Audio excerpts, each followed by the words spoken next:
Hello everyone, namaste. It's me Angela Lama. Welcome back to my YouTube channel. म चाहिँ अहिले पुरा ready भएर कलेजको ड्रेसमा किनभने आज प्रोग्राम छ अनि प्रोग्राम भएको दिनमा चाहिँ हामीलाई प्रपर युनिफर्ममै जानु पर्छ. सो अहिले चाहिँ म रेडी भइसके. त्यहाँनिर 8 बजे पुग्नु पर्छ. प्रोग्राम चाहिँ 9 बजेदेखि सुरु हुन्छ. प्रोग्राम चाहिँ के हो भन्दाखेरि चाहिँ हाम्रो हरेक महिनाको अन्तिम फ्राइडे चाहिँ म्युजिक डिपार्टमेन्टको एउटा प्रोग्राम अर्गनाइज गर्ने गरेको छ र त्यसैमा म चाहिँ परफर्म गर्दै छु. अनि नर्मल्ली चाहिँ यस्तो प्रोग्रामहरुतिर चाहिँ हामीले प्रपर युनिफर्मै लाउनु पर्छ, नभए चाहिँ आउट फर्मल ड्रेसमा जाँदा हुन्छ कलेज. सो आज चाहिँ म ड्रेसमा छु अनि अहिले चाहिँ मात्र निक्लिन बाँकी छ र घरबाट निक्लिनु भन्दा अगाडि चाहिँ ब्लग स्टार्ट गर्छु भनेर चाहिँ मैले स्टार्ट गरेको. अब चाहिँ म घरबाट निक्लिन्छु. यो चाहिँ मेरो नयाँ हेलमेट हो, अस्ति भर्खर किनेको. यो चाहिँ यस्तो देखिन्छ.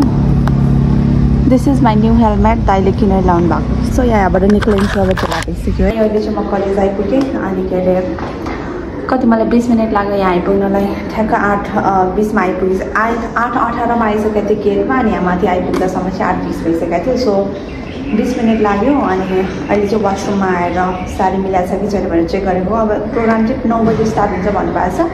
सो अब चाहिँ एकचोटि प्र्याक्टिस गर्छु अनि प्र्याक्टिस गरिसकेपछि एकचोटि पर्फर्मेन्स कस्तो हुन्छ त्यसमा देखाउँछु.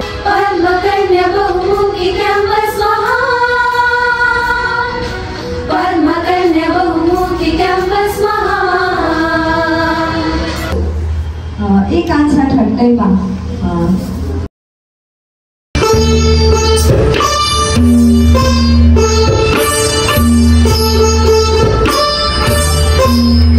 यहाँबाट पर्फर्म गरेर चाहिँ निक्लिन लागेको. 10 बजे पुग्नुपर्ने 48 भइसक्यो. अब यहाँबाट निक्लिन्छु.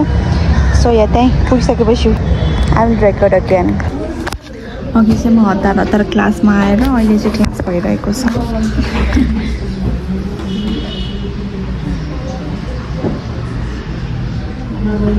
अनि यहाँ चाहिँ आज के अरे theory class, second day theory. मैले हतार आएर 10:09 हेर्नु म त 10-15 मिनटै ढिला भएको थियो. 10:15 तिर भएको थियो. अनि आएर ड्रेस चेन्ज गरेँ, हात धोएँ अनि पानी खाएर चाहिँ यहाँ क्लासमा बसिहालेँ.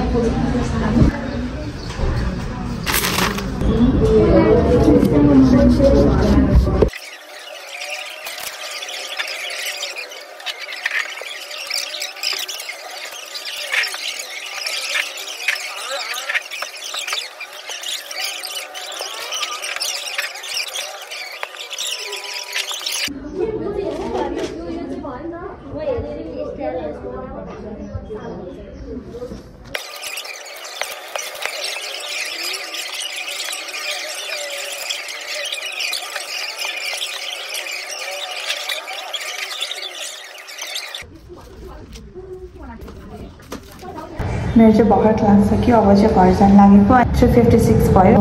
अघि साडी चेन्ज गरेँ नि त. अनि ड्रेसमा चाहिँ यो के अरे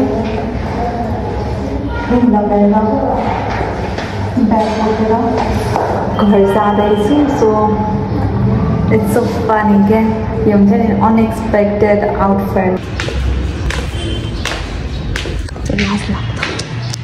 अहिले चाहिँ म घर आइसकेँ. खासमा चाहिँ म 4 बजे सकेको थियो अनि 4:30 लगभग 4:45 तिर घर आइपुगेको थिएँ. अनि त्यसपछि चाहिँ केही पनि गरिनँ, फोन हेरेर बसेँ. अहिले चाहिँ खानासाना खाएर फेस वास गरेर मोइस्चराइजर लगाएर सुत्नको लागि रेडी हुँदैछु. कलेज सकेपछि म चाहिँ कुन क्लास गएको भन्दाखेरि चाहिँ श्रम रोजगार तथा सामाजिक सुरक्षा मन्त्रालयले चाहिँ निशुल्क तालिम दिएको थियो. अनि म गएको चाहिँ ब्युटिसियन तालिम हो. हिजो फर्स्ट डे, आज सेकेन्ड डे. त्यहाँ चाहिँ फेरि अरू बेला चाहिँ 3 महिनाको कोर्स हुँदो रहेछ.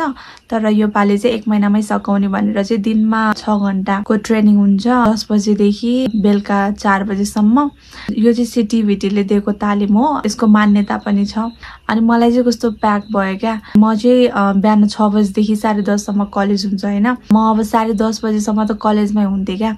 अब यहाँनिर के अरे अलि ढिला आउँछु भनेर कुरा गर्दाखेरि पनि उनीहरूले चाहिँ फर्म भरेको चाहिँ 70 जना थियो अनि 20 जना चाहिँ सेलेक्ट भएको. यदि कोही टाइममा नआउने एब्सेन्ट पनि भयो भने चाहिँ त्यो जुन वेटिङ लिस्टमा छ उनीहरूलाई चाहिँ राख्ने अनि हामीलाई चाहिँ निकालिदिने कुरा गर्नुहुन्छ। त्यो मलाई चाहिँ यो मौका गुमाउनु छैन, त्यसकारणले 1 महिनाको लागि कम्प्रोमाइज गर्नुपर्छ। मैले चाहिँ 9:30 बजे चाहिँ म कलेजबाट निक्लिन्छु भन्ने सोचेको छु क्या। अनि हिजो पनि मैले त्यही गरेँ, आज त सेकेन्ड डे त हो। अब 1 महिनाको लागि चाहिँ 9:30 बजे नै निक्लिनु पर्ने हुन्छ। जस्तो अब क्लास भइराख्दाखेरि पनि यो चाहिँ मैले सर म्यामसँग कुरा गरेर नै मिलाउनु पर्ने हुन्छ। आधी घन्टा लगभग लाग्छ क्या, जाम भयो भने 45 मिनट भनौँ न। के हुन्छ भने प्रब्लम चाहिँ अब बिहानै उठेर गएको हुन्छ, केही खाएको हुँदैन होइन, अनि ग्यास्ट्रिक हुने सम्भावना हुन्छ नि त। अभियसली ग्यास्ट्रिक हुन्छ नि, किन भन्दाखेरि खाली पेटमा अब आउने बित्तिकै त्यहाँ कन्टिन्यू पस्ने बित्तिकै कस्तो रुल रहेछ भन्दाखेरि त्यहाँबाट बाहिर निक्लिन नपाउने रहेछ क्या, फेरि ट्रेनिङ सेन्टरबाट क्या।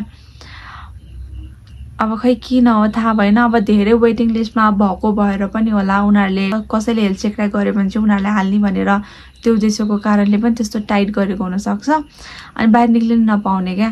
अनि मैले चाहिँ केरा लाने गरेको छु, अनि पानी, अनि कहिलेकाहीँ कलेजमा खाजा खाने गरेको छु। अब त कलेजमा खाजा खानु नै पर्छ र घरबाट के लानु पर्छ, खाली पेट बस्नु हुँदैन नि त। 6 घन्टा भनेपछि 11, 12, 1, 2, 3, 4 अनि बिचमा खाजा पनि दिनुहुन्छ उहाँले, त्यो चाहिँ 2 बजे 2:30, 3 मा दिनु हुँदो रहेछ। मेरो सेलेक्सन चाहिँ कसरी भयो थाहा छ? मैले चाहिँ हिजो जस्तो पोस्ट भएको दाइले मलाई सेयर गर्नुभयो त्यो पेज, त्यो नोटिस, अनि मैले चाहिँ भोलिपल्ट गएर त्यहाँ फर्म भरेको। त्यति बेला नै पुरा लाइन थियो, अगाडि नै उनीहरू पनि त्यही तालिमको लागि नै फर्म भर्ने भनेर आउनु भएको रहेछ। अनि मैले पनि फर्म भरे, वैशाख 17 गते चाहिँ लास्ट डेट थियो क्या फर्म भर्ने। त्यति बेला नै धेरै भइसकेको थियो क्या, अनि मात्र 20 जना सेलेक्ट हुनुपर्ने छ, तर कति धेरै मान्छे भइसकेको थियो। अनि उहाँले चाहिँ के भन्नुभएको थियो भन्दाखेरि चाहिँ अब तपाईँहरूको इन्टरभ्यू हुन्छ, अनि इन्टरभ्यूमा जो सेलेक्ट हुनुहुन्छ उहाँहरूलाई मात्र तालिम दिइन्छ भनेर भन्नुभएको थियो। अनि मैले हुन्छ भनेर आएको थिएँ। अनि 17 गते लास्ट डेट सकिसक्यो, 21-22 भइसक्यो, मलाई त फोनै आउँदैन क्या, इन्टरभ्यूको लागि फोन आउँछ भन्नुभएको थियो। अनि म फेरि अनि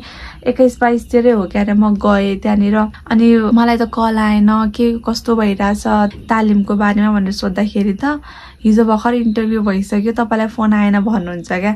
अनि मैले म झुक्क्या हो कि मैले चाहिँ रिसिभ नगरे हो कि भनेर मैले कल डिटेल हेरेको, नम्बरै छैन, आएकै छैन अन्नोन नम्बरबाट फोन। अनि त्यसपछि मैले मेरो कल लग पनि त्यहाँनिर देखाए छैन भने, अनि उहाँले चाहिँ अनि एउटा सरको नम्बर दिनुभएको थियो। मैले उहाँलाई कुरा गरेँ, उहाँले मलाई त्यो पार्लरको लोकेसन दिनुभयो, अनि त्यहाँ गएर कुरा गर्नु भन्नुभयो। अनि म त्यहाँनिर गएँ लोकेसनमा। अन्त लोकेसनमा गएर त्यो म्यामसँग कुरा गर्दाखेरि म्यामले चाहिँ गरेको हो, हजुरले नै नउठाउनु भएको होला त्यस्तो भन्नुभयो क्या। अनि मैले छैन भने, अनि उहाँले चाहिँ मलाई प्रुभ गर्नको लागि क्या, उहाँ राइट हुनुहुन्छ भनेर प्रुभ गर्नको लागि चाहिँ उहाँहरूले आफ्नो त्यो लिस्ट लेख्नु भएको रहेछ। त्यहाँनिर चाहिँ कसलाई फोन गरेको भनेर उनीहरूले ओके ओके अथवा के लेखेर हुन्छ नि एउटा लिस्ट बनाउनु भएको रहेछ। त्यो लिस्टमा मेरो नाम खोजेको, नाम छैन क्या मेरो।